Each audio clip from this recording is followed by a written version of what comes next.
What's up guys, D-Life HD here, and today we're going to talk about Gunman Clive for the Switch. I'm going to spoil this right now and tell you that this is such a fun little game. If you like classic platformers, this is the way to go. But with that said, let's get into it and why I like this game so much. Switch it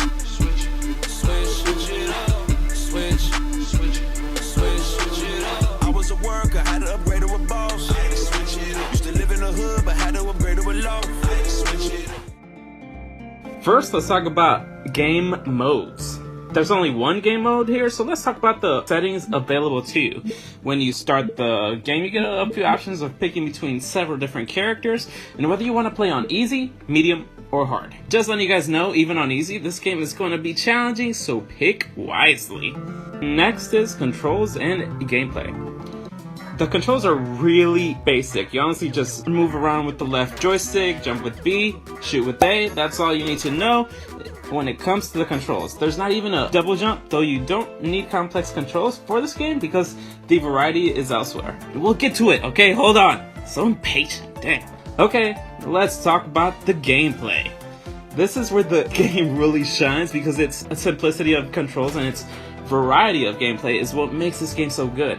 There's a ton of variety here. You have a vast variety of enemies that come out of buildings, fly, run right into you, animals that attack you. It's crazy. In terms of atmosphere, you have a ton of obstacles as well. You have moving and swinging platforms, areas that put you upside down and right side up. So you have to play with gravity or lack thereof. And of course, you also have spikes that can kill you. It's crazy. The best part about this is that you get to fly in an airplane, ride on a horse and other animals. It's really dope. Lastly, the boss battles are so challenging, but not unbeatable. The bosses are huge and epic, just like you would want boss battles, but there's a ton of variety on how they look as well.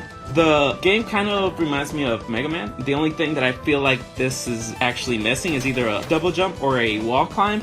Adding this would have made it a lot easier to traverse the levels. Now, UI and graphics. UI is pretty well designed. I mean, it matches the rest of the game and everything on it moves the way it should.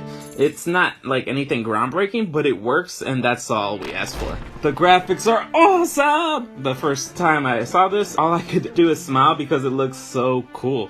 It looks like a watercolor painting and ink outlining on top of it. It just looks great.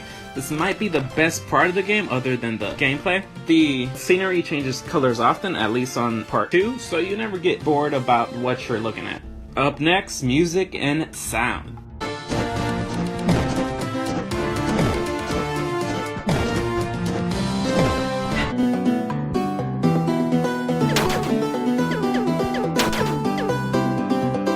The music is great. Some of it has that country feel to it. When the scenery changes to something more fun, the music changes to a more peppy approach. It's quality music, nothing out of the ordinary, but it works. In terms of sound, it's pretty good. The guns pew pew sounds kind of remind me of old school platformers like Mega Man. The enemies don't make much sounds at all except for when they move, and that's mostly for the bosses. It's honestly very simple, but once again, it works for a game like this one. And lastly, story. Like most platformers, there's not much of a story here.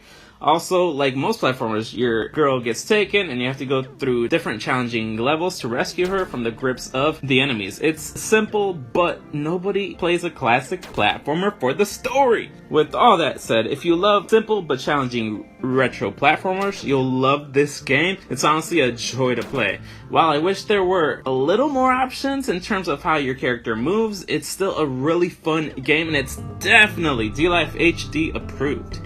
Alright everybody, thanks for joining me. Let me know by commenting below if you agree with me or my opinions, or have one of your own to share. If you like this video, remember to smash that like button because it really helps us out a lot. If you want more content like this, remember to subscribe because we release Switch content like this pretty regularly. Also, follow us on Twitter and Facebook for more game updates. And lastly, remember to always stay one up.